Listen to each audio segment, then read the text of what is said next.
똑같은 어떤 특성도 어떤 사람은 장점이라 그러고 어떤 사람은 단점이라 그러잖아요. 노무현 대통령 예전에 별 달고 미국 사람들 엉덩이에 숨어갖고 형님 어쩌고 이렇게 하는 발언 이런 거에 대해서 어떤 분들은 아주 서민적이고 실감 난다고 좋다고 하는 반면 어떤 사람들은 대통령답지 못한 막말이라고 그러고 관점에 따라 다른 거예요. 장단이라는 표현은. 그래서 저는 개성이라고 보는데요. 이제 바다에 비유를 하면 노무현 대통령은 명량이야, 명량. 울tur목 같아요. 그러니까 진도대교 밑에 바다. 그게 만조 때는 조용해 보이는데 썰물이 시작되거나 혹은 간조 때 좀 잠잠하다가 밀물이 들기 시작할 때 진짜 울거든요. 소리가 나요. 강물 흐르듯이. 물살이 굉장히 거치죠. 어마어마하죠. 그런 분이세요. 근데 문재인 후보는 그 다도해 바다 같아. 고요해. 이게 어지간히 퐁당퐁당 던져가지고는 그런 차이가 있죠. 어제 토론에서도 홍준표 후보나 심상정 후보나 또는 안철수 후보가 공격적으로 많이 했잖아요. 근데 저 같으면 바로 원펀치가 나가야 될 그런 타이밍인데 그런 소리 그만하시고 이 정도 나가잖아요. 그러니까 그게 문재인 후보의 장점이고 장점으로 보자면 그 개성인데 지지율 그래프도 그렇잖아요. 네. 노무현 대통령 지지율 그래프는 이렇게 바닥에 있다가 60%까지 올라갔다가 다시 10%까지 내려왔다가 이렇게 했잖아요. 근데 문재인 후보의 지지율 그래프는 지난 6개월 동안 이렇게 갔잖아요. 그게 결국은 지지자는 그 후보하고 좀 닮게 마련인 것 같아요. 예, 고요한 분이죠. 이게 고요하다는 게 예를 들어서 구체적 사안에서 노무현, 문재인 서로 의견이 달라서 어떤 사안에 해법을 두고 의견을 달리하거나 이런 거를 직접 보신 적 있어요? 저는 청와대에 안 있었으니까 그건 못 봤죠. 들은 이야기도 있을 거 아닙니까, 뭔가. 얘기가 있긴 하지만 그런 얘기 하는 거는 적합치 않은 것 같아요. 적합지 않은 이유가 뭐죠? 문재인 후보는 네. 좀 뭐든지 좀 긍정적으로 생각하는 경향이 강해요. 그러니까 예컨대 한 예를 들면 제가 국민연금법이 국회에서 본회의에서 부결이 돼서 그걸 다시 이제 국회로 끌어내려고 장관을 인책 경질을 하셔야 된다고 말씀을 드렸어요. 그건 대통령한테 보고가 안 가는 거야. 네. 한 이틀 기다렸는데. 뭉개고 계신 거예요? 그러니까 다시 알아봤더니 이러시는 거예요. 난 또 우리 유 장관님이 그냥 큰 책임감을 느낀다는 그런 말을 한 줄 알았지. 아니 장관을 나를 관둔다고 했는데 이 사람 책임감을 깊이 느끼는구나. 계속 깊이 느끼도록 냅둬야 되겠다. 상대방의 말을 선의로 해석한다. 그렇지. 지금 5 후보 중에 그런 특성을 가진 후보는 딱 한 명밖에 없는 것 같아요. 뒤에 꼼수가 있다거나 숨은 의도가 있다 이렇게 생각하지 않는다는 거죠, 기본적으로. 뇌 구조 안에 그 자체가 없어. 그게. 그래서 노무현 대통령하고는 진짜 다른 스타일이고 그렇기 때문에 두 분이 아주 오랜 세월 동안 함께 일을 할 수 있었던 거 아닌가 저는 그렇게. 노무현 대통령은 그런 상대방의 꼼수를 잘 읽었던 사람이잖아요. 귀신같이 읽어져. 그건 다 읽어놓고도 모른 척 하시는 분이지만 때로는. 문재인은 대통령감이 됩니까? 보시기에? 되고도 남지.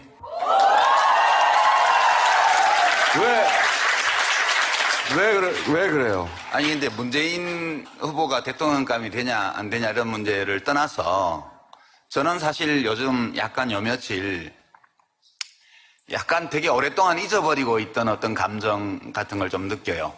그러니까 처음 정권 교체가 되기 전에, 그러니까 1997년 대선 전에 약간 설레는, 그때는 약간이 아니고 엄청 설레는 게 있었어요. 저는 그때 독일 유학 중이었는데 김대중 후보가 이긴다면 이렇게 생각을 하니까 막 가슴이 두근두근 하는 거예요, 그때. 그 전에 김대중은 안 된다라고 한번 그리고 너무나 비관적으로 봤으니까. 예. 네. DJ 편합이 되지도 않았고, 또 이인재 씨가 따로 출마한다는 그런 예측도 할 수가 없었고. 97년 2월 달이죠. 예. 네. 그리고 IMF가 나지도 않았고. 네. 그런 조건에서 공학적으로 볼 때 나가면 또 진다고 저는 봤어요. 그리고 이인재 씨가 출마 안 했으면 100% 졌고요. 네. 지금 생각해도. 또 IMF가 안 났더라도 졌고요. 천운에 천운이 겹치는 네, 뭐 여러 가지 정말 가능성이 희박한 그런 상황이 조합돼서 겨우 이긴 거잖아요. 근데 요 며칠 좀 약간 그 비슷한 느낌이 있어요. 그러니까 근데 그때하고는 좀 다른 게 그냥 정권 교체되는 그 자체로 설렌다기보다는 그 당시까지 우리가 독재 권위주의 어떤 이런 것 때문에 고통을 받고 괴롭고 창피하고 부끄럽고 그래서 그렇지 않은 상태에 대한 설레임이 있었다면 지금은 그때하고는 좀 달라요. 저는 뭐 박근혜 정부가 독재 정권이었다고 생각 안 해요. 되게 멍청한 정부였지 그냥. 이명박 정부도 독재 정권이었다고 생각 안 해요. 장사정. 좀 야비한 정권이었을 따름이죠.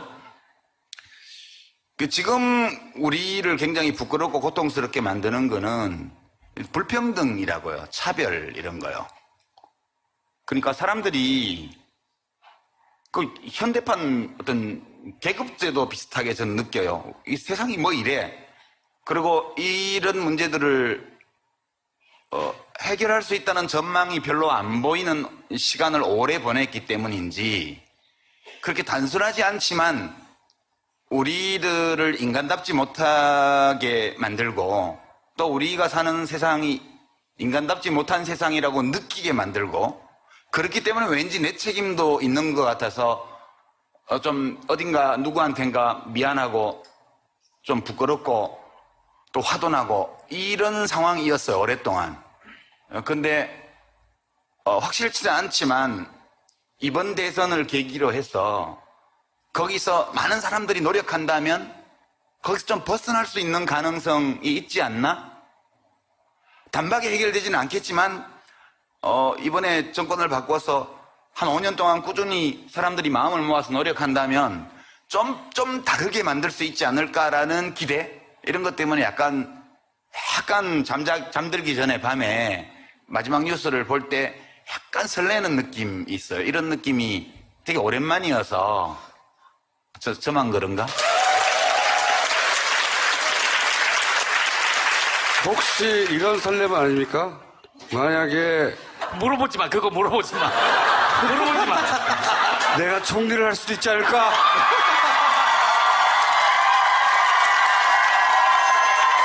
그거는 문재인 후보가 이미 비영남 총리를 딱 선언을 두 했잖아요. 번째를 할 수 있지 않을까?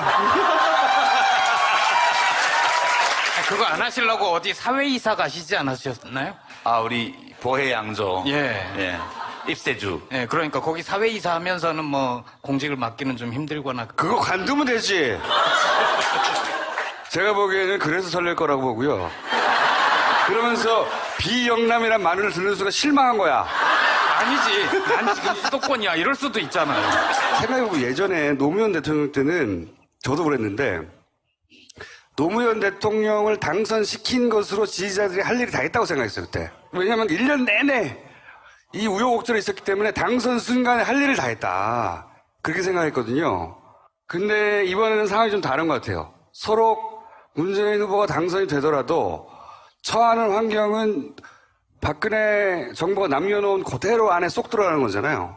당선 직후에 한 2, 3개월간 닥친 어려움 혹은 문재인에게 투표한 사람들은 다른 사람들은 뭐 그렇다 치고 지난주에서 투표한 사람들은 뭐 어떻게 해야 되느냐 이런 거에 대한 생각을 해보셨어요 한번? 뭐 그거까지 제가 답을 내야 되는 건 아닌데 다만 인수위가 없이 취임하는 문제 그거는 이제 어려운 일일 수도 있는데 좋은 점도 있을 것 같아요. 어떤 점이 좋습니까? 이제 인수위 70일이라는 게 우리 맥주 마실 때요. 저는 술을 잘 못 먹긴 하지만 맥주는 뭐예요? 첫 목 넘김 그게 왔다라며요. 세상에서 가장 맛있는 음식이죠. 근데 인수위 70일이면 맥주 김이 다 빠지는 기간이야, 이게. 새 정부에 대한 기대. 이런 게 벌써 인수위 단계에서 뭐 인수위 내부의 불협화음 뭐부터 시작해서 권력 암투 뭐 이래갖고 취임도 하기 전에 김이 다 빠지고 취임해요. 근데 이번에는 프레시하게. 바로 취임을 하잖아요. 바로 취임을 하면 그날부로 청와대에 전부 사표야, 지금.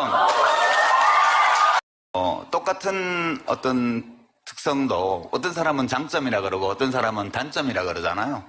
노무현 대통령 예전에 뭐 별달고 미국 사람들 엉덩이에 숨어갖고 형님 뭐 어쩌고 이렇게 하는 발언 이런 거에 대해서 어떤 분들은 아주 서민적이고 실감난다고 좋다고 하는 반면 어떤 사람들은 뭐 대통령답지 못한 막말이라고 그러고 관점에 따라 다른 거예요. 장단이라는 표현은. 그래서 저는 개성이라고 보는데요. 이제 바다에 비유를 하면 노무현 대통령은 명량이야, 명량. 울tur목 같아요. 그러니까 진도대교 밑에 바다. 그게 그 만조 때는 조용해 보이는데 썰물이 시작되거나 혹은 간조 때 좀 잠잠하다가 밀물이 들기 시작할 때 진짜 울거든요. 소리가 나요. 강물 흐르듯이. 물살이 굉장히 거칠죠. 어마어마하죠. 그런 분이세요. 근데 문재인 후보는 그 다도해 바다 같아. 고요해. 이게 뭐 어지간히 뭐 퐁당퐁당 던져가지고는 뭐 그런 차이가 있죠. 그 어제 토론에서도 저 홍준표 후보나 심상정 후보나 뭐 또는 안철수 후보가 공격적으로 많이 했잖아요. 근데 저 같으면 바로 원펀치가 나가야 될 그런 타이밍인데 그런 소리 그만하시고 이 정도 나가잖아요. 그러니까 그게 문재인 후보의 장점이고 장점으로 보자면 그 개성인데 그 지지율 그래프도 그렇잖아요. 네. 노무현 대통령 지지율 그래프는 이렇게 바닥에 있다가 60%까지 올라갔다가 다시 10%까지 내려왔다가 뭐 이렇게 했잖아요. 근데 문재인 후보의 지지율 그래프는 지난 6개월 동안 이렇게 갔잖아요. 그게 결국은 지지자는 그 후보하고 좀 닮게 마련인 것 같아요. 예, 고요한 분이죠. 이게 고요하다는 게 예를 들어서 구체적 사안에서 노무현, 문재인 서로 의견이 달라서 어떤 사안에 해법을 두고 의견을 달리하거나 이런 거를 직접 보신 적 있어요? 저는 청와대에 안 있었으니까 그건 못 봤죠. 들은 이야기도 있을 거 아닙니까, 뭔가. 얘기가 있긴 하지만 그런 얘기 하는 거는 적합치 않은 것 같아요. 적합지 않은 이유가 뭐죠? 문재인 후보는 네. 좀 뭐든지 좀 긍정적으로 생각하는 경향이 강해요. 그러니까 예컨대 뭐 한 예를 들면 제가 국민연금 노무현 대통령하고는 진짜 다른 스타일이고 그렇기 때문에 두 분이 아주 오랜 세월 동안 함께 일을 할 수 있었던 거 아닌가 저는 그렇게. 노무현 대통령은 그런 상대방의 꼼수를 잘 읽었던 사람이잖아요. 귀신같이 읽어져. 그건 뭐 다 읽어놓고도 모른 척 하시는 분이지만 때로는. 문재인은 대통령감이 됩니까? 보시기에? 되고도 남지.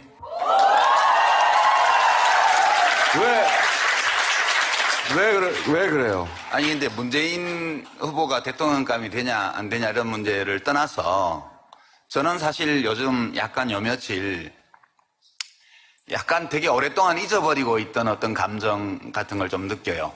그러니까 처음 정권 교체가 되기 전에 그러니까 1997년 대선 전에 약간 설레는 그때는 약간이 아니고 엄청 설레는 게 있었어요. 저는 그때 독법이 국회에서 본회의에서 부결이 돼서 그걸 다시 이제 국회로 끌어내려고 장관을 인책 경질을 하셔야 된다고 말씀을 드렸어요.